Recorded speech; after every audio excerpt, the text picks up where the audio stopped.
உங்கள் favourite TV ஷோக்களை இனி miss பண்ண தேவையில்லை. ZEE5 இல் முற்றிலும் இலவசமாக காணுங்கள். இங்கேயும் எப்பொழுதும். கோயில் மக்களே, நான் இந்த ஊருக்கு என்னென்ன செய்திருக்கேன்னு உங்க எல்லாருக்கும் தெரியும். எத்தனை வாக்குறுதிகளை நான் உங்களுக்காக நிறைவேற்றிருக்கேன். நான் என் பொண்ணு மரணியை எதுக்காக டாக்டருக்கு படிக்க வச்சேன்? அவ டாக்டருக்கு படிச்சது நம்ம ஊருக்கு வந்து எல்லாருக்கும் சேவை செய்யணுங்கிறதுக்காகத்தானே. சொன்ன மாதிரியே அவளை கிளினிக்கு வைக்க வச்சானா இல்லையா?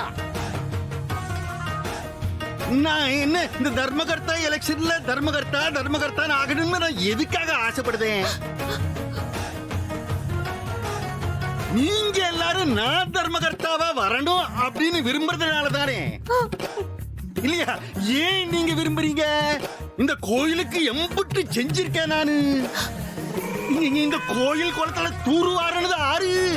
உங்க எல்லாருக்கும் ஞாபகம் எஞ்ச அளவுல நான் தூர்வாருனே.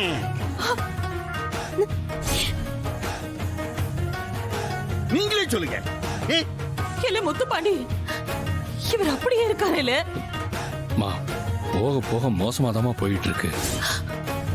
இதுக்கு மேலயும் இப்படியே போச்சுன்னா மென்டல் ஹாஸ்பிட்டல் தான் கூட்டிட்டு போகணும். ஐயோ, என்னல சொல்லுது?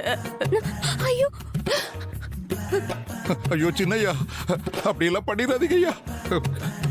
பெரிய ஐயாவை அப்படியெல்லாம் பாக்குறதுக்கு என்னால முடியாது. இல்ல இத பாருல, புடிச்ச பைத்தியம் குணம் ஆகணும்னா மென்டல் ஆஸ்பத்திரியில சேர்க்கணும். இல்லன்னா இவன் பைத்தியம் தெளிகிற மாதிரி நல்ல செய்திய சொல்லலாம். இந்த பாருங்க, தர்மகத்தா எலெக்ஷன்ல நீங்க தான் ஜெயிக்க போறீங்கன்னு இவனுக்கு தெரியற மாதிரி சொன்னேன்னு வச்சுக்கோயே, புத்தி மாறதுக்கு வாய்ப்பு இருக்குல்ல. ஏங்க, நான் நல்ல செய்தியோட தாங்க வந்திருக்கேன்.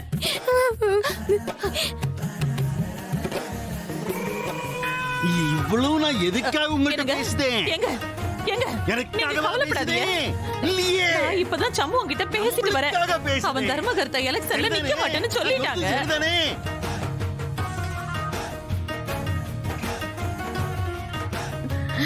இத பாரு, நீ கேட்டா அப்படித்தான் சொல்லுவான். இத பாரு, டக்குன்னு அவன் பாட்டுக்கு எலெக்ஷன்ல நின்னுட்டா மறுபடியும் இவனுக்கு பைத்தியம் பிடிச்சிடாதா? இல்ல மதனி, அவன் எனக்கு சத்தியம் பண்ணிட்டான். எங்க இங்க பாருங்க, நான் அவன்கிட்ட சத்தியம் வாங்கிட்டேங்க. உங்களை எதிர்த்து அவன் எலெக்ஷன்ல நிக்கவே மாட்டான். நீங்க மட்டும்தான் நிக்க போறீங்க. அண்ணா போஸ்டாவே நீங்க ஜெயிச்சிருவீங்க. எங்க எதை நினைச்சு உங்களுக்கு மனசு பேதலிச்சு போச்சோ அதை நான் சரி பண்ணிட்டேங்க. இனிமே உங்களுக்கு எந்த கவலையும் இல்லைங்க. எங்க தயவு செஞ்சு இந்த மாதிரி எல்லாம் பண்ணாதீங்க. ஆமா மாமா, இனிமே நீங்க தான் கோயில் தர்மகர்த்தா. இத நம்புங்க மாமா. ZEE5 ஆப்பை டவுன்லோட் செய்து அனைத்து எபிசோடுகளையும் இலவசமாக பாருங்க.